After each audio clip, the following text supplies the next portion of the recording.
Hello learners. So welcome to the third and the final live session for this course, which is Labor Welfare and Industrial Relations. So over the last, I think you would have covered at least 7-8 modules or nearing about 10. You would have understood what exactly is labor welfare, or what was the context when why we had to define labor welfare specifically, and how certain acts or laws have enabled the industrial relations in making the production or making the performance of the organization more robust and more productive. So on that note, I'm ready to take up questions. So we'll do one thing. I have got one question, so that is pertinent to Minimum Wages Act. So Minimum Wages Act, again, my agenda for today was to actually walk you through some of the essential acts, which, if you remember, we had just thrown some light on the first live session also. Then I certainly would like to, there were some questions on the incentive part, specifically the welfare amenities. So I will try to review the welfare amenities, and when the questions come up, we can take a further. So when you look into the Minimum Wages Act, I think in Module 10, we had categorically discussed regarding how you actually go for fixation of wages, and minimum wages specifically happens to be a fallout of that. So specifically, let's look into the background. When we understand the minimum wages, or the term functional word minimum wage was actually enacted to fulfill the aspirations of the workers, as contained in as early as the Geneva Convention 1928. So that was the spirit where which this minimum wage, if I'm going to work in some workplace and there is some effort I'm putting in for the job, then I should be getting a certain amount of wage as a remuneration. So this is the underlying logic that is existing when it comes to this particular act. So we understood the background. Based on that background, we tend to understand, or we tend to categorize the workers, according to, I think that categorizes them into the skilled, semi-skilled, and unskilled laborers specifically. So that categorization came into picture. And when you look into the particular, wage compensation, the objective is certain. It is a fair compensation. That is what is considered as a genuine objective of this particular act. So when you look into the certain impact of this act, when you are getting paid, you are happy as an individual. But if you look into many of the employment avenues or opportunities, at least in developing nations like India, what we generally see is that there are a lot of underemployment happening, or there is a lot of, I'm not going into even disguise unemployment. I'm talking about underemployment, or maybe for the work people are doing, they are not rewarded handsomely, or they are not rewarded at par with, though many companies try to boast that they pay with respect to industry standards. But it's a well-known fact that generally people are not getting what they are actually being offered or promised in the first place. And above that, there is also a certain issue that when you are being promised something and you are being not paid regularly, that also adds up or piles up to the responsibilities of the particular individual, or if he or she is the sole breadwinner, or earning person within the family, then it adds a lot of burden on him. So when you look into this minimum wages, certainly it is the fundamental cornerstone in removing poverty. So if poverty alleviation has a definite agent, I will say it is minimum wage, because people are ready in this country to work, but whether they are getting the required salary or the committed or offered salary or offered wage, that is ensured by this minimum wage. Then we also have a certain level of the economics part into it. The moment people are having the money which they are expecting, it stimulates the consumer spending. So there might be situations where you might want to buy something, but unfortunately that month you didn't get that particular amount, or the minimum wage that you were promised was not given. So in all those situations, what happens specifically is that there can be a issue of the spending being lesser. And when the spending is less collectively in an economy, it affects a lot of parameters. It affects a lot of macroeconomic indicators. But that is another aspect. Then there could be also a dimension. I'm just looking into the implications what this particular act could have. What I understand here is that there could be an element of socioeconomic inequality that can come in. People are working in different areas, different functional jobs, different organizations. And when there is a certain assured minimum wage for every single job, there is a level of equality that is pitching in, or there is an egalitarian, spirit, at least that comes in. That would be absent in the absence of Minimum Wages Act.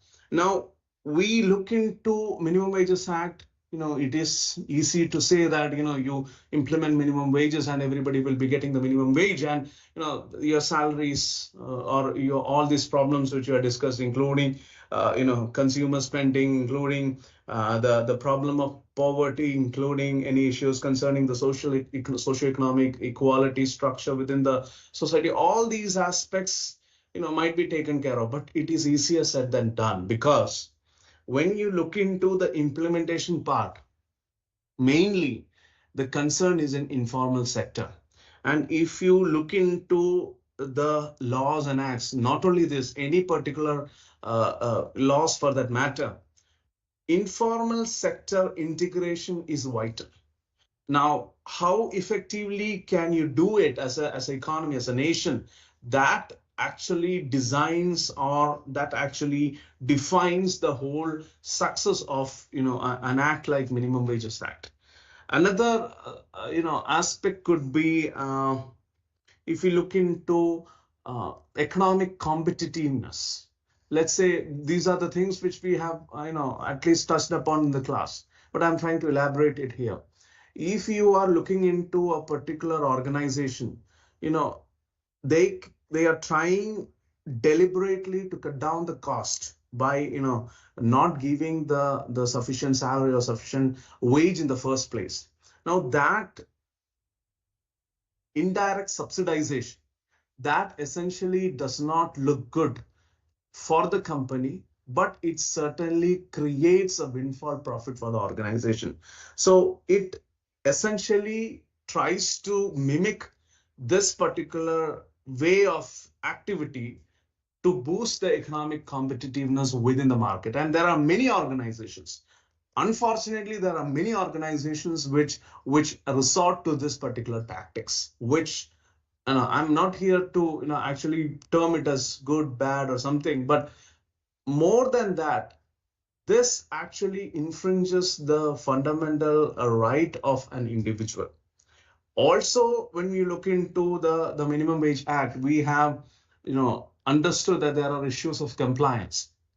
As organizations claim, they will give it in writing that this is the offer letter, this would be the salary, this is what you will get. But unfortunately, when it comes to the time of payment, there are certain compliance issues associated with it. Organizations generally do not follow the trend. They do not go for such active disbursal of the wage, or sometimes they try to delay. So this is again another point which always I try to emphasize is that at one point Not paying is critical. At another level, you make the payment in a delayed fashion. This also becomes a critical issue. So there are certain aspects which should be considered when you're looking into underemployment, and that is, one is compliance.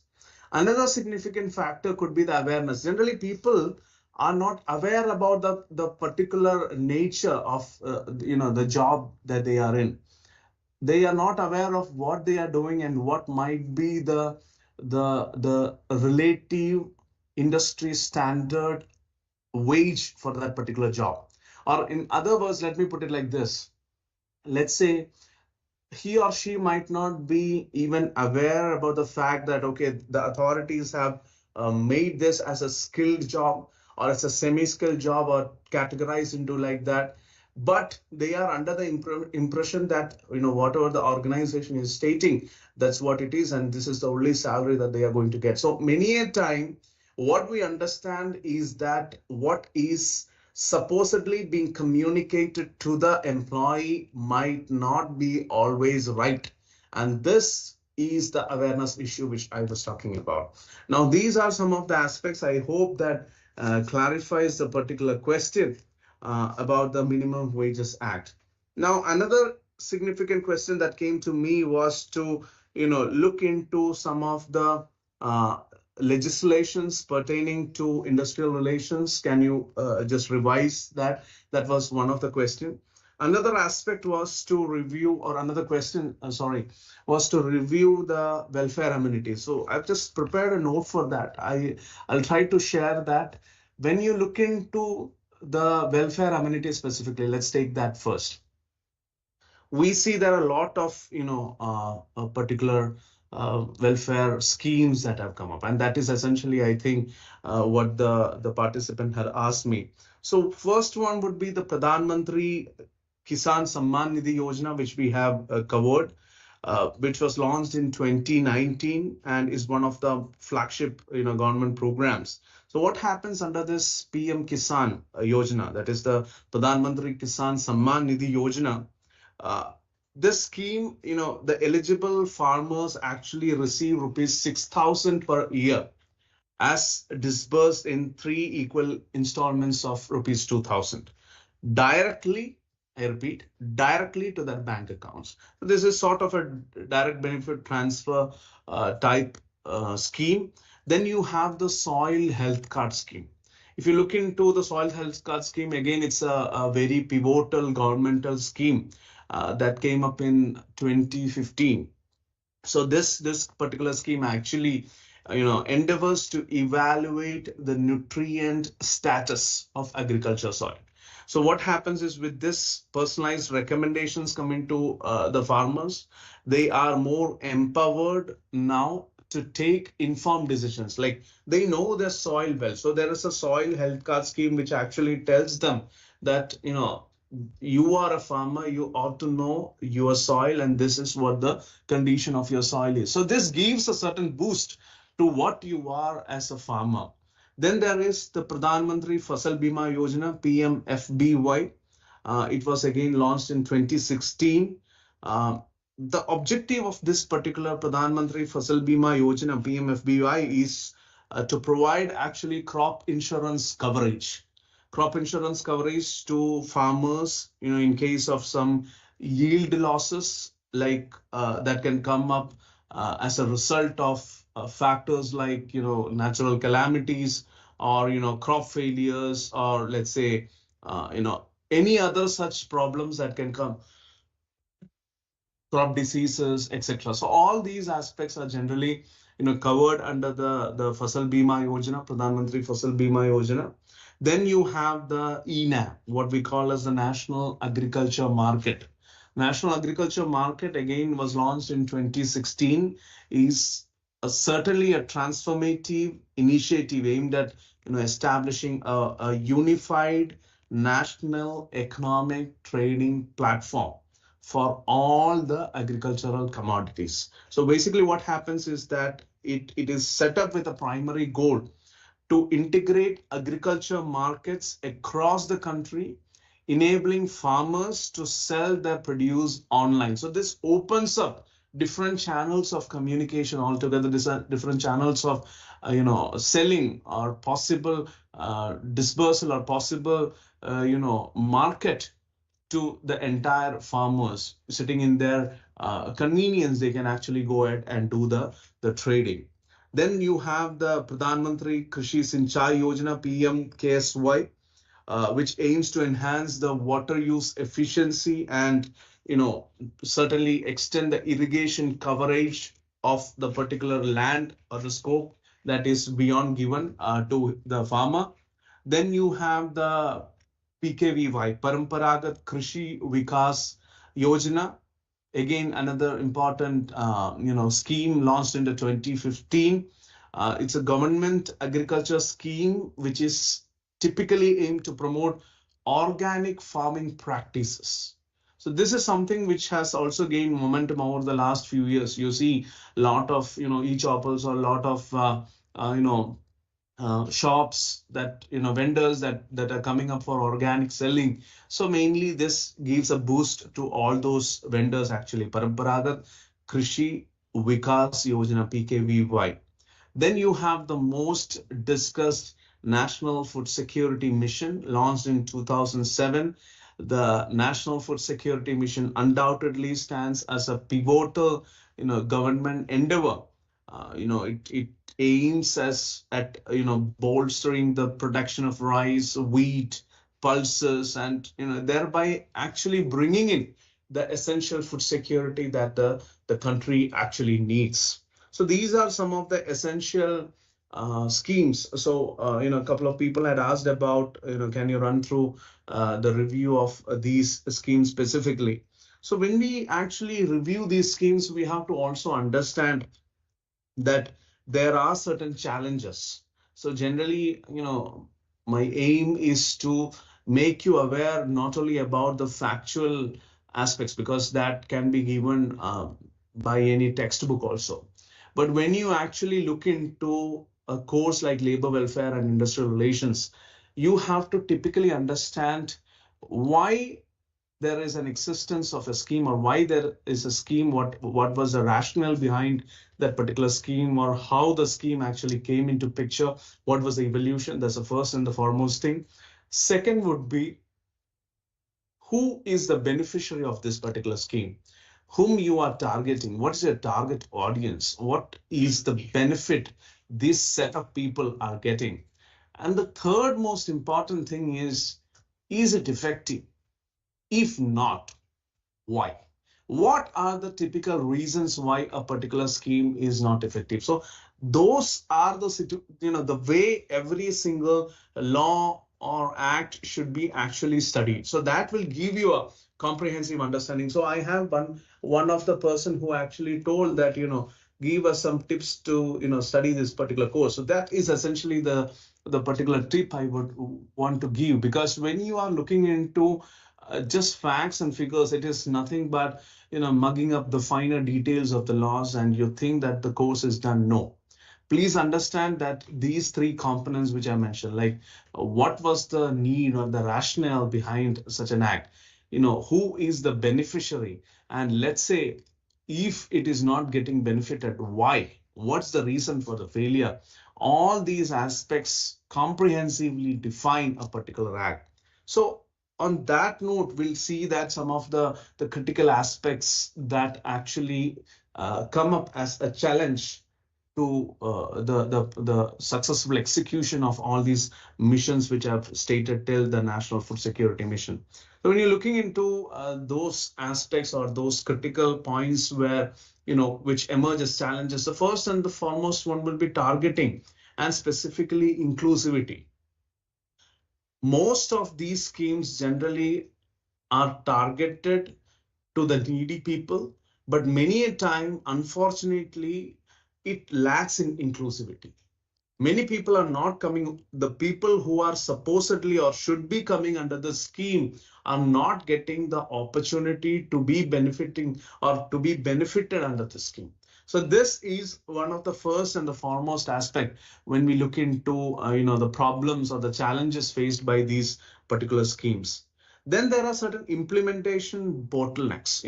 It could be anything from bureaucratic inefficiencies to corruptions, or even delay in fund dispersal, or let's say it could be leading to delays in benefiting the customer. So to a certain extent, the direct benefit transfers, or direct bank transfers have actually enabled a lot of transparency, and it has created a more swift transfer of all these requirements, all these benefits. But still there are certain infrastructure bottlenecks, which are implementation bottlenecks rather, which actually prevent these schemes to be trickle down further. So that is again another important aspect. Then, as I mentioned about the inclusivity part, I should also touch upon the limited coverage. So many a time what happens, the awareness takes a hit. People are generally not aware about what exactly is the scheme all about.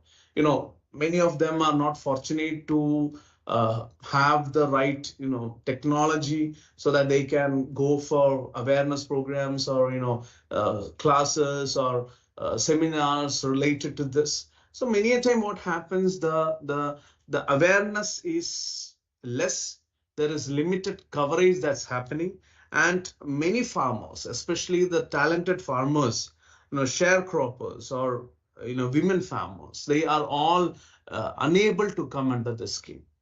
Then there could be another issue of insufficient coverage of risk, and this mainly happens because of lack of, let's say, a crop insurance, like the Fasal Bima Yojana, which we were discussing a couple of minutes before. So all these aspects actually put a level of doubt in the mind of the farmer, that should we be doing it, should we be going ahead with this. So that is again another important aspect. Lack of extension services also, I feel that we have discussed in the class, that last mile extension, whether it is reaching the particular farmer for that reason, that is also a thing to be understood or discussed. Again, there are certain aspects of price distortion, because mainly what happens is that there is some amount of subsidization, or some amount of economic relief that is coming as a result of these particular schemes. Now, this will actually enable or facilitate price distortion, and when price distortion certainly happens, it will have a lot of problems. So this is again another important aspect. And when you look into causes which are beyond our control, like climate change induced weather uncertainties, or like, let's say, for that matter, soil degradation or water scarcity, all these also pose a lot of challenges as a result of environmental degradation, and this is also critical, and this is also quite significant when we actually look into the entire scheme of things. So these are some of the aspects I wanted to discuss with respect to the welfare schemes. If there are any questions, you can shoot.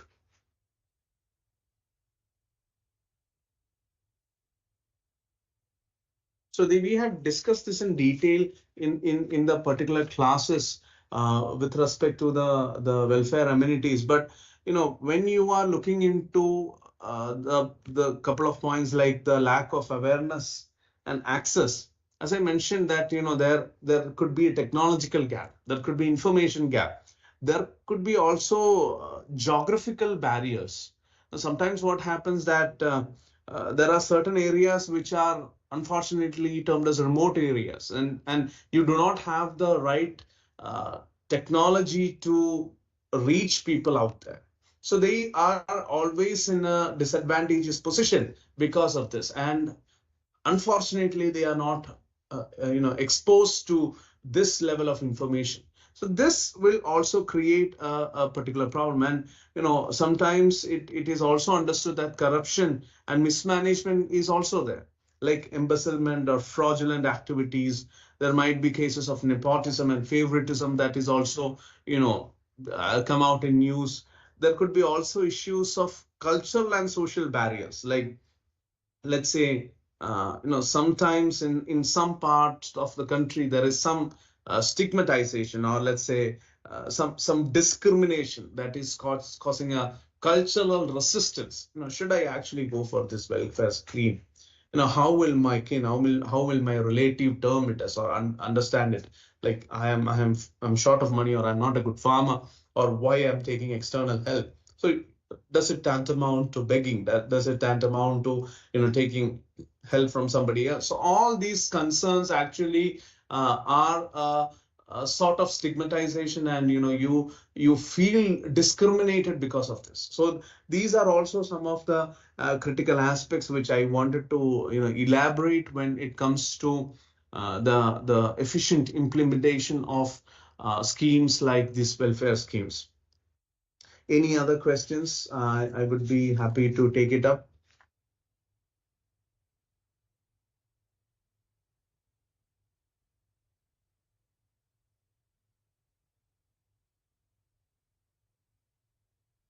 So we'll have a quick chat. Okay,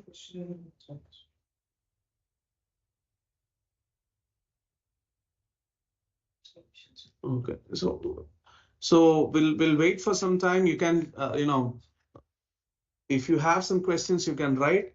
But before concluding, I'll just touch upon the legislations pertaining to industrial relations, because one of the participant had asked, like, can you just quickly just decode all the particular acts? So it is humanly impossible to list down all the acts, but I'll try to see what all were covered, and that would be a good revision sort of thing for the entire course. And I hope that that would actually benefit a larger number of population. So we had different legislations. We had, if you remember, we had categorized them like legislations pertaining to wages, legislation pertaining to working conditions, etc.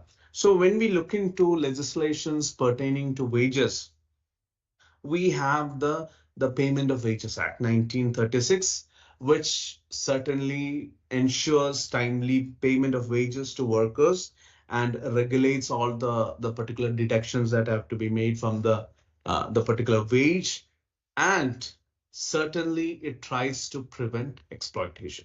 So Payment of Wages Act would be the first one which I have listed down. Then you have the Payment of Wages Amendment Act, the amendment of 2005, which introduced amendments to the original act to enhance certainly its effectiveness and address all the contemporary issues that are associated with wage payments. You will see that time has changed, the way wages have to be given or dispersed have changed, the way or the amount or the quantity of the wage, that also has dramatically changed. Then there is this Minimum Wages Act 1948, which establishes minimum wage standards to safeguard the interest of workers and ensure a particular standard of living within the particular society in which the laborers are. Then there is this Payment of Bonus Act 1965, which mandates the payment of bonuses to particular employees who have performed way better than how they should be, or they are performed in a way that they are promised that they'll be given bonus and they are performed accordingly. Then there is this Equal Remuneration Act of 1976, which prohibits equal remuneration. Please note, which prohibits discrimination in wages based on gender, ensuring that whatever be the case, for the same work, the wage should be the same. So that is the Equal Remuneration Act of 1976. So overall, right from the Payment of Wages Act 1936 to the Equal Remuneration Act of 1976, this pertains to what we understand as legislation pertaining to wages. So I've just categorized it so that it will be easy for you to understand and comprehend all these acts together. So I'm just clubbing it accordingly. Then there are some legislations pertaining to working conditions, and we have the Factories Act of 1948. We need not elaborate on that. We have taken a module full based on that. It regulates the working conditions in factories, ensuring the safety and the health care of the workers who are indulged in factories. So basically all the the hazardous working conditions, occupational health, safety issues, all these come into forefront when we discuss the Factories Act of 1948. Then we have the Contract Labor Regulation and Abolition Act 1970, which aims to regulate the employment of contract laborers specifically. So that gives a boost to contract laborers, that gives a confidence to the contract laborers. Then we have, as part of this particular segment, is the Shops and the Establishment Act, which is a state level legislation that governs the establishment, working hours, and the conditions of employment in shops, in certain commercial establishments which come under the scheme of the Act. Then we have the Dock Workers Regulation of Employment Act 1948, which governs the employment conditions and welfare measures for dock workers, ensuring their safety and and health in their working conditions, and to a certain extent regulating their working hours and specifically the wages. Then we have the Plantation Act of 1951, which provides for welfare and regulation of conditions of employment of workers in plantations, again, addressing the same issues of wages, working hours, working conditions, etc., even healthcare also. Then we have the Mines Act of 1952, which regulates the working conditions in mines. Again, the same scheme of, working conditions, the safety, the health, the wages. When it comes to working conditions, we have aspects like the ventilation, the sanitation, typical accident prevention, the preventive mechanisms. All these come under the Mines Act 1952. Then you have the Merchant Shipping Act of 1958, where it governs, or the act governs various elements related to merchant shipping in India specifically. Then you have finally the Building and Other Construction Workers. So basically the Regulation of Employment and Condition Service Act of 1996, which typically aims to regulate the employment and working conditions of construction workers. So their work conditions, working conditions, their wages, their the benefits, the schemes, all this comes under the Building and Other Construction Workers Act. Then we have specific the legislations that are pertaining to women and children. So we had a detailed discussion. That's why I'm not going into that at this point in time. We had discussed this emphatically within the modules and also during the first two live sessions. The Maternity Benefit Act 1961. Quickly, it provides maternity benefits to women employees that include paid maternity leaves. Then we have the Child Labor Protection and Regulation Act of 1986. If you remember, towards the fag end of the course, we have discussed that categorically, the Child Labor Prohibition and Regulation Act of 1986. Sorry. Then we have specific legislations that are pertaining to social security. In that, we have different schemes like the Workmen's Compensation Act 1923, the Employees State Insurance Act 1948, the Employees Provident Fund Miscellaneous Act 1952, etc. So when you look into the Workers' Compensation Act, again 1923, and the Compensation Amendment Act that happened in 2000, it provides for compensation to workers and their dependents specifically.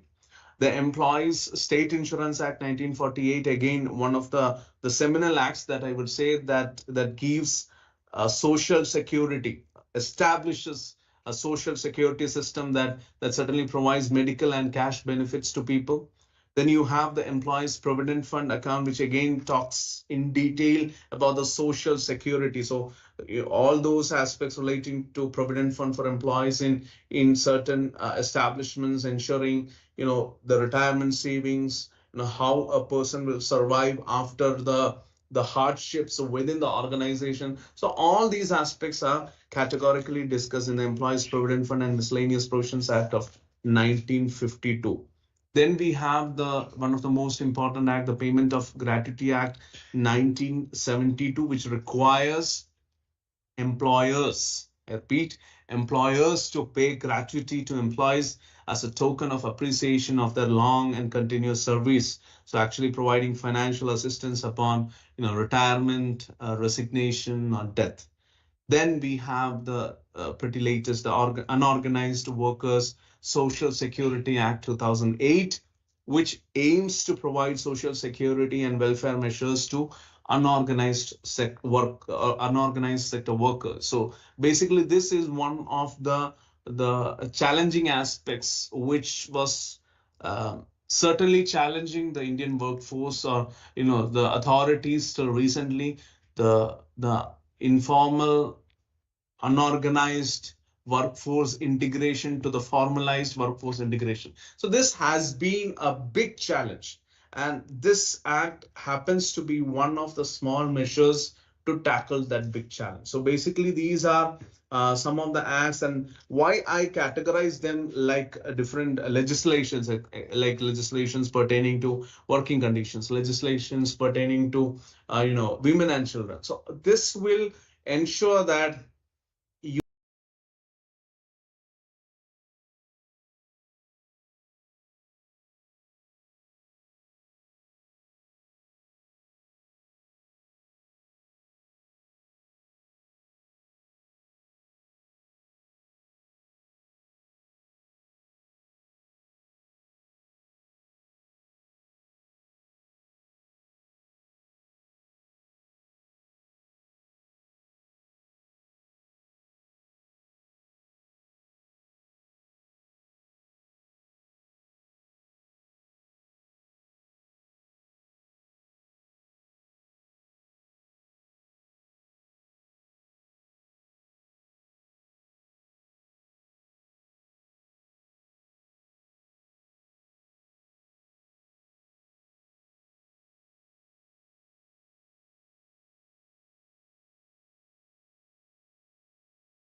Sorry for the interruption.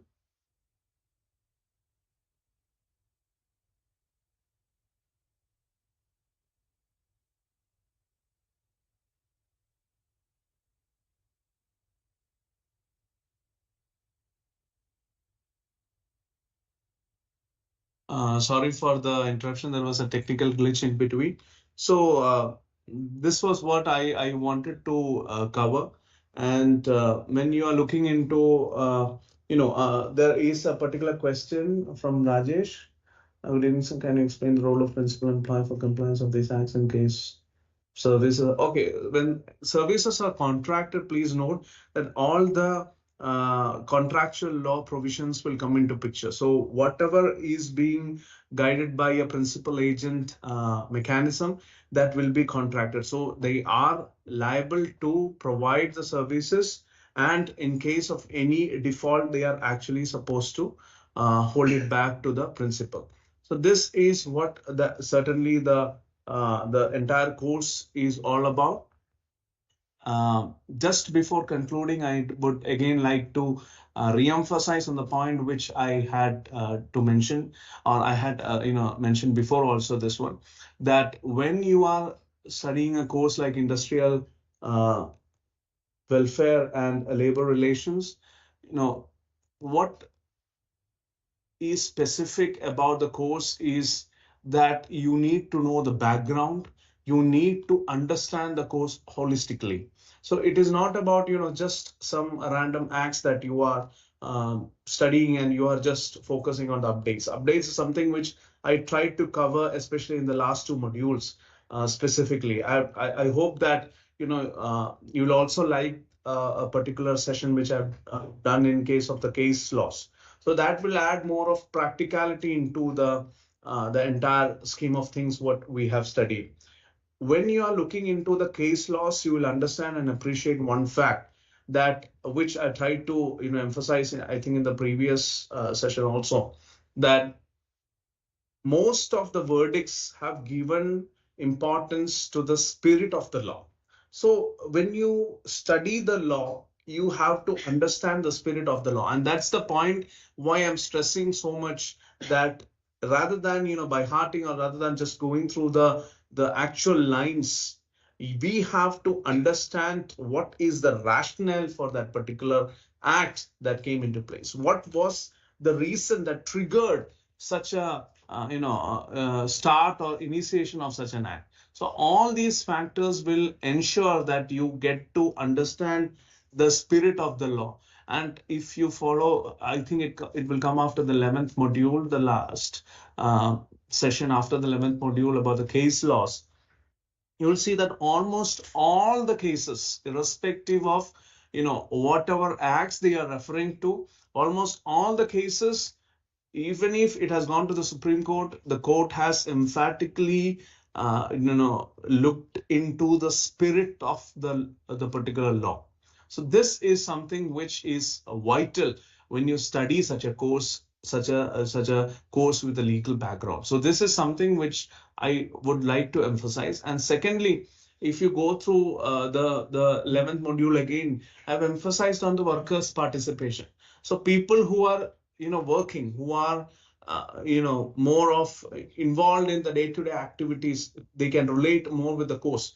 If you're a student, definitely you have a different level of comprehension, but people who are working, who are practitioners, they can relate to this course on a much wider angle. And this is where I typically try to underscore one thing, that please try to emphasize on workers' participation. If you are not part of, an active part of the scheme of things that's going on in your organization, then you feel disconnected and disengaged with the organization, and your primary motive would be to go out of the system. Given the first instance or given a better offer, you'll try to go out. But rather than staying indifferent, it's always appreciated that be a part of the system. There could be many instances where you are okay, we have a question. Yes, I have covered Shop and Establishment Act, Rajesh. So not specifically in light of the EY incident, but specifically with respect to the provisions I have covered on a more theoretical front, because I believe EI incident happened after the recording of that particular session. So that would be, that was not mentioned, or that happened later. So it again shows the relevance of these particular problems that are there in industry. And it is like it does not mean that we are not in the early stages of, let's say, employers, employer organizations, trade unions, clash between the classes, haves, have-nots. No, things have evolved, but still they are same. This is the specific aspect which makes the course all the more relevant. So when you look into today's labor welfare, specifically how stressed out people are with respect to their job, or maybe a different perception, maybe because of a boss, how stressed out a worker is. So these things also have to be seen under the labor welfare part. So it's essentially not physical.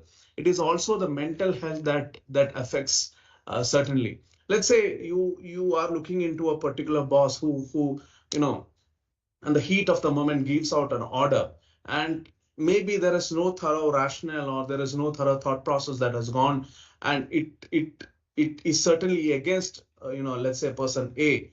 Then person A will have that mental stress, and it is more of a mental harassment that happens when that order or that verdict, or let's say maybe it is some verbal conflict that happens. So this will actually derail the whole system. This will actually contaminate the whole culture, organization culture, which we specifically mention in organizational behavior. So this is where the toxicity in the culture actually comes in. This is where the contamination of organization culture actually comes in. So people will, tend to stay away from that organization. The employees will be definitely dissatisfied. I don't feel that the customers will be also satisfied with the product or service, because the internal things are actually, or will be reflected in the external aspects, or be it the product or be it the service they are delivering. So please understand, though the era has changed, we are thinking that we are living in a more developed situation, but still the the relevance of all the points which we have discussed are pretty much still there. So this is what the whole beauty of the entire course is, where you will see that all the particular points have at least got a greater momentum. If not, they are still remaining like that. So this is something which we have to understand and appreciate. And I'm really thankful to all of you who have subscribed to this course. And I feel that, I could show justice to this particular course, and, you are happy with the delivery part. And as far as the assignments are concerned, some of the questions I got with respect to assignment. Please try to complete the assignments in a timely fashion. Please do not wait, and once the date goes in, then you start mailing. Please try to, because this is a sort of, there is a asynchronous element, because you can go through the videos anytime, but the thing is, the assignments have a certain time window. So try to follow that. But that said, if you missed one or two, don't get disheartened, because I got a lot of emails suggesting that, because many a time, as NPTEL follows a policy that a percentage of assignment questions definitely come in the end term, and more than just regular scrutiny and indiscriminate question and making the question paper tough. I believe in the learning process. And I believe that if you have gone through the given resources, provided resources, it is adequate to give the best performance in the exam. And you can come out with flying colors, there's no doubt about it. So this is where I will stop. This is where I will say goodbye to you. But as we generally say, I'll give my all the best. I'll give my best wishes to you. Perform well in your exams, specifically your end-term exam, which is certainly a deciding factor. But otherwise, it was nice having you all as as participants of this course. Teaching you, learning from you has been a great experience. So as generally I take whether I'm paraphrasing it correctly, I don't know. Take a quote from Air India. We don't say goodbye. We see, we'll meet again. So this is what I can say. In some other course, we'll meet again. Till then, please take care. Do well in your studies. Thank you.